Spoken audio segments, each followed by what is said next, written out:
Bienvenue pour cette nouvelle vidéo où l'on va voir comment utiliser un signal PWM comme un signal analogique ou presque. Au menu, tous les détails pour faire les choses bien. Alors, pour commencer, rappel, un signal PWM, c'est un signal tout ou rien, fourni généralement par un circuit électronique. C'est un carré de période fixe et dont la durée, à l'état haut, est réglable. On trouve ces sorties sur des circuits numériques, exemple avec Arduino, ou avec le Uno, on a 6 sorties PWM, comme d'ailleurs avec le Nano. Sur les ESP32, on en trouve beaucoup plus. Presque toutes les broches GPIO peuvent réaliser cette fonction. Au niveau industriel, sur les automates, on en trouve aussi. Par exemple, ici avec Siemens, il faut bien sûr des sorties à transistors. Les relais sont trop lents et ont un nombre de commutations limité. Et il existe des blocs fonctions spécialement dédiés pour gérer les PWM. Autre exemple avec les contrôleurs Cruze, sur EM4, il y a 8 sorties à relais inutilisables en PWM, mais il y a 2 sorties à transistors avec lesquelles c'est possible. En l'occurrence des MOSFET, que l'on peut utiliser donc en PWM. Allez, regardons maintenant où est-ce que l'on trouve des sorties analogiques. Donc des composants qui délivrent des tensions non plus tout ou rien, mais réglables à n'importe quelle valeur, à n'importe quel moment. Sur Arduino, c'est vite vu, il n'y en a aucune. Sur les ESP32, un petit peu mieux, il y en a 2, mais en comparaison avec les entrées analogiques, on voit une grosse différence. 15-2, fin du match. Sur des automates Siemens, S7-1200 de base, 2 entrées analogiques, mais pas de sortie. Si on en veut, il faut acheter un module d'extension. Pas de problème, mais c'est pas donné. Presque le même prix que la CPU. Juste pour 2 sorties à l'un.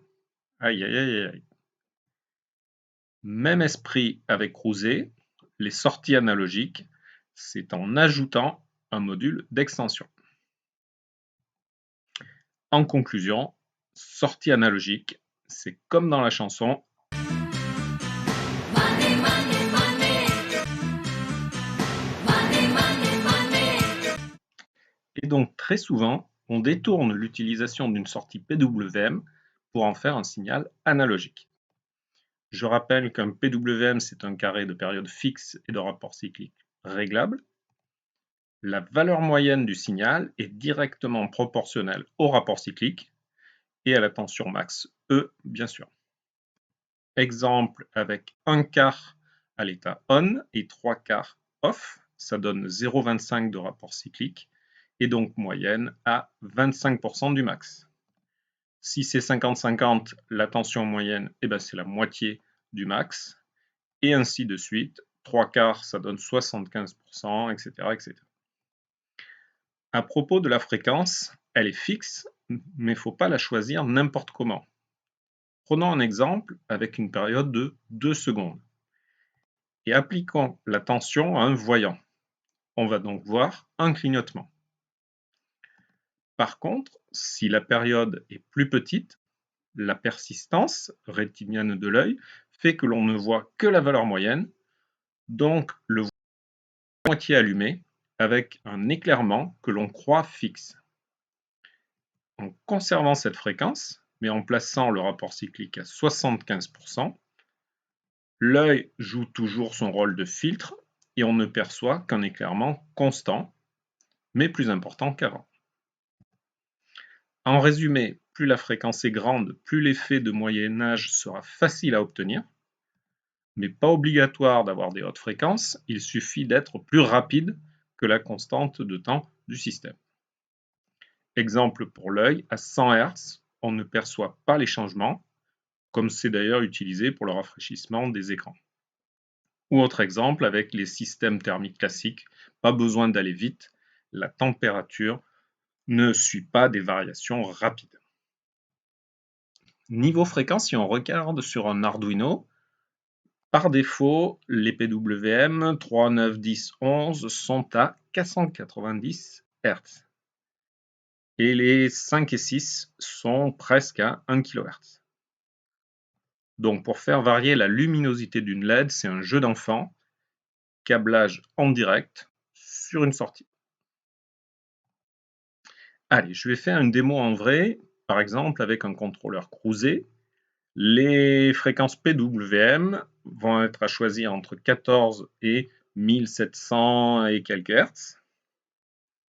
Je vais brancher l'alimentation, continue 24 volts, la sortie PWM pour commander un voyant, et une entrée analogique avec un potentiomètre pour faire varier le rapport cyclique. Au niveau programmation, je vais faire un truc ultra simple. Je prends une entrée analogique, j'ai câblé mon potentiomètre sur I5, je paramètre donc en 0 VCC, le 24 volts maximum, et la conversion analogique numérique, je vais la faire entre 0 et 100 pour avoir une grandeur qui évolue entre 0 et 100 comme 100%. Ok, le PWM en sortie, je fais en direct, voilà, et je paramètre cette sortie PWM avec un gain qui donne 100% en sortie, si j'ai 100 en entrée, donc 100%. Je le disais en direct. Au niveau du programme, la fréquence des PWM, je vais choisir celle de base à 112 Hz. Voilà, c'est parti pour le test. Potentiomètre à 0, valeur à 0, voyant éteint, j'augmente le rapport cyclique et l'éclairement augmente, on le voit, jusqu'à 100. Ensuite, si je diminue le rapport cyclique, l'éclairement diminue jusqu'à 0. Alors, dans la démo précédente, j'ai fait simple en travaillant de 0 à 100. Regardons voir ce que ça donne en termes de précision. Vu que la valeur dans le programme est numérique, sans virgule, ça veut dire des valeurs discrètes, dont le nombre définit le pas entre chaque possibilité de rapport cyclique.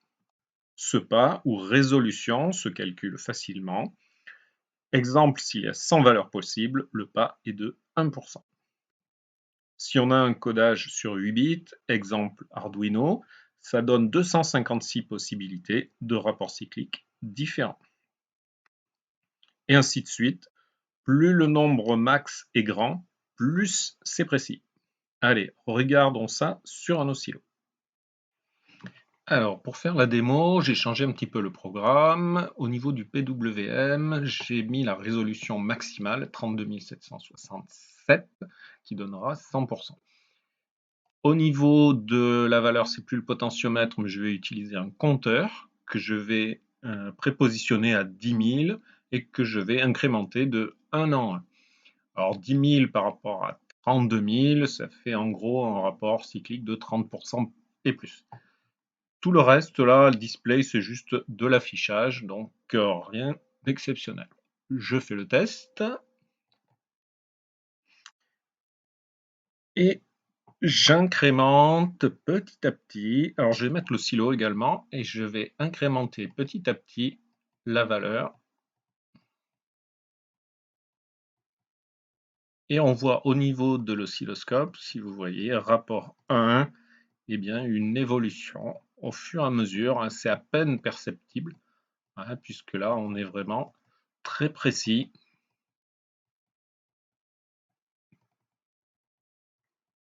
Hein, vous voyez, on n'augmente que de petits pas en petits pas.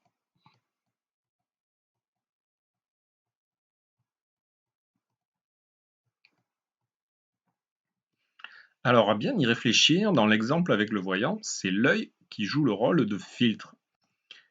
Prenons maintenant un autre exemple. Si j'envoie la tension sur un voltmètre à aiguille, si le signal est lent, l'aiguille va osciller entre 0 et la tension max. Et si la fréquence est plus élevée, l'inertie mécanique de l'aiguille va lui empêcher d'aller aux extrêmes de la tension. Elle va osciller autour de la valeur moyenne, par exemple ici à 15 volts, la moitié, vu que le rapport cyclique est de 50%. C'est donc la lenteur de l'aiguille qui joue ici le rôle de filtre. Ok, alors maintenant, j'intercale un vrai filtre électronique entre le signal PWM et le voltmètre. Celui-ci va donc indiquer uniquement la valeur moyenne sans oscillation. Et donc l'aiguille suit uniquement l'évolution du rapport cyclique. Si on réduit ici alpha, on réduit la tension. En électronique, un filtre moyenneur, c'est un filtre passe-bas. Il ne laisse passer que le continu et élimine toutes les fréquences plus hautes que sa propre fréquence de coupure Fc. On doit donc choisir Fc au moins à une décade en dessous de la fréquence du signal PWM. Ici, je prends encore moins avec un rapport de 30. Pour réaliser le filtre, un simple circuit RC suffit. Il restera un petit peu d'ondulation, mais ce n'est pas très gênant. La formule qui donne sa fréquence de coupure est toute simple. Et donc, on trouve le moyen de calculer le produit RC. Par exemple, si on a une PWM de 112 Hz, RC égale 44 millisecondes, et donc on peut prendre R à 4,7 kg et C à 9 ou 10 microfarads. Allez, je fais une petite simulation pour vous montrer le fonctionnement. Alors, voici donc mon simulateur. J'ai pris Falstad, c'est en ligne, c'est gratuit. Je l'avais déjà montré dans d'autres vidéos. C'est super sympa comme truc. J'ai placé un générateur de signal carré pour simuler ma sortie PWM. La fréquence 112.9, c'est celle du PWM que l'on avait choisi tout à l'heure. Mon filtre RC. Et donc on voit une résistance plutôt forte, ce qui fait qu'il n'y a pas beaucoup de courant consommé, hein. C'est pour ça qu'on met des valeurs en kilo-ohm, là, ça permet de ne pas consommer beaucoup de courant. Et la tension délivrée donc par la sortie PWM, j'ai choisi un rapport cyclique de 50%, un max de 24, donc c'est soit 24, soit 0, moitié-moitié. En sortie, eh ben, on voit que la tension oscille autour de 12, on le voit mieux sur le chronogramme. On a une valeur moyenne de 12, normale, 50% de 24, et une très légère ondulation. On s'en rend mieux compte sur l'échelle qui est au-dessous. Voilà. Donc très légère ondulation, mais on a bien récupéré la valeur moyenne. Démonstration, si je change la valeur et que je mets par exemple que 25%, donc rapport cyclique est plus petit, on voit qu'on est un quart du temps à l'état haut, et on voit la tension de sortie du filtre qui diminue. Alors vous voyez que ce n'est pas instantané, alors ce n'est pas en temps réel ici, hein, puisqu'on a une base de temps entre les deux, mais on peut se dire, bah oui, forcément, ça ne va pas y arriver tout de suite. Je le fais de façon exagérée, hein. Je repars de 0. Donc j'ai mis un rapport cyclique de 0. Et il y a un certain temps avant d'obtenir la valeur 0 en sortie. A l'inverse, si je passe de 0 au maximum, 0 au maximum, eh ben, on voit bien le temps de réponse qui correspond à la constante de temps du filtre fois 3 ou 5 pour donner le temps de réponse. Si je l'arrête, ça vous donnera la vraie valeur, hein, c'est pas en secondes, run stop. Voilà. Donc la vraie valeur, elle est là, c'est-à-dire à partir du temps 811 moins là, donc ça fait 120 millisecondes, quoi, en gros. Constante de temps du filtre fois 3, 4 ou 5. Et donc, on peut se dire, bah, qu'est-ce que je peux faire pour que ce filtre soit plus rapide? Bah, si ce filtre est plus rapide, il est forcément moins efficace. Ça veut dire que si je réduisais la valeur du filtre, je vais remettre 50% à peu près là. Hop, 50%. C'est d'ailleurs à 50%, je vais le faire proprement, c'est à 50%, on peut le démontrer mathématiquement, que l'oscillation est la plus importante. La valeur entre le min et le max, là, est la plus grande. Si je changeais, au lieu de 10 micros, je prenais 6,8, eh bien on voit une ondulation plus grande. Et on voit que la valeur moyenne, elle est moins précise. Pareil, si je réduis. Donc voilà, un compromis à trouver. Et surtout, il y a un point important, c'est que tout ça est lié au temps, en fait, de la période du signal PWM. Et donc, on a tout intérêt à augmenter cette fréquence ici, puisque je le montre. Si jamais je mets une valeur beaucoup plus grande, par exemple le 1758, qui est le max que permet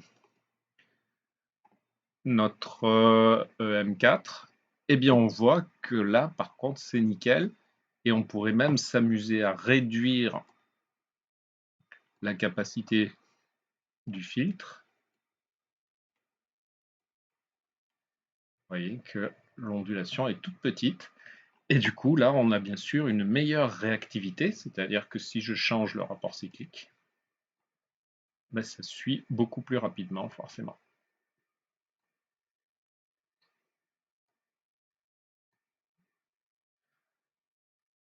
Voilà, donc solution intéressante avec une sortie PWM avec une fréquence élevée, un filtre moyenneur, et on a l'équivalent d'une sortie analogique pour piloter n'importe quel process. Alors, regardons en vrai ce que ça donne. J'ai utilisé le cruiser, j'ai mon signal de sortie PWM sur la voie 1 en jaune, et on voit sa fréquence, je l'ai mise basse à 112 Hz, un rapport cyclique 17%, c'est marqué à droite de la fenêtre. Et la sortie du filtre, pour l'instant, elle n'est pas activée, elle sera au-dessous en vert. Je l'active pour bien voir ce qui va se passer. On voit bien qu'il y a eu une petite incidence d'ailleurs sur les tabacs du signal PWM, un phénomène que l'on pourrait atténuer si on changeait les valeurs de résistance. Enfin bon, c'est pas très gênant. On voit l'ondulation du signal de sortie du filtre. Et on voit qu'elle est maximale quand on est au milieu à peu près, je le disais, vers 50%. Et on voit qu'elle s'atténue. On voit que la valeur moyenne indiquée dans la fenêtre à droite suit le signal PWM. Alors je vais dézoomer en changeant la base de temps pour vous montrer la rapidité ou la lenteur du filtre. Donc quand je change le rapport cyclique de 0 à 100%, donc on voit l'évolution. Ça c'est avec un filtre d'une résistance de 4,7 K et 1 microfarad. Alors, je vais garder ce même filtre, mais maintenant j'ai changé la fréquence du signal PWM, je l'ai augmenté à 1,7 kHz, vous le voyez dans la fenêtre à droite, et on va voir comment réagit ce même filtre à cette fréquence plus élevée. Vous voyez que l'ondulation est très très faible, imperceptible, et on voit également que la rapidité, la réaction du filtre est très rapide. Allez, dernière remarque sur un phénomène qui peut perturber le fonctionnement. Le problème est simple, c'est que le filtre n'a de raison d'être que s'il alimente quelque chose. Et cette chose va présenter une impédance. En considérant cette impédance comme une résistance RC, celle-ci se retrouve en parallèle sur le condensateur. Et donc la fonction de transfert du filtre est modifiée. Première chose, c'est l'effet du pont diviseur RRC, qui fait que la tension max en sortie sera réduite par rapport au fonctionnement sans charge. Ça ne change pas la linéarité du montage, la sortie est toujours proportionnelle à alpha, c'est juste que le rapport est plus petit. Et d'autant plus petit que RC est petit. Et enfin, seconde chose qui est modifiée par la charge, c'est la constante de temps du filtre. Ce n'est plus R fois C, mais maintenant R équivalent fois C. Allez, petite simulation pour vérifier tout ça. Revoici mon filtre RC. J'ai rajouté une charge en sortie que je n'ai pas branchée pour l'instant. L'entrée, c'est du 24, 0,24 avec un rapport cyclique de 50%, donc ça fait 12 de moyenne, c'est bien ce qu'on voit, 12 average. Je connecte la charge maintenant, on voit que la tension de sortie chute et s'établit à une tension de 6 volts, donc la moitié, normale, parce que j'ai placé 4 kg, 4 kg, donc un bon diviseur de rapport 0,5.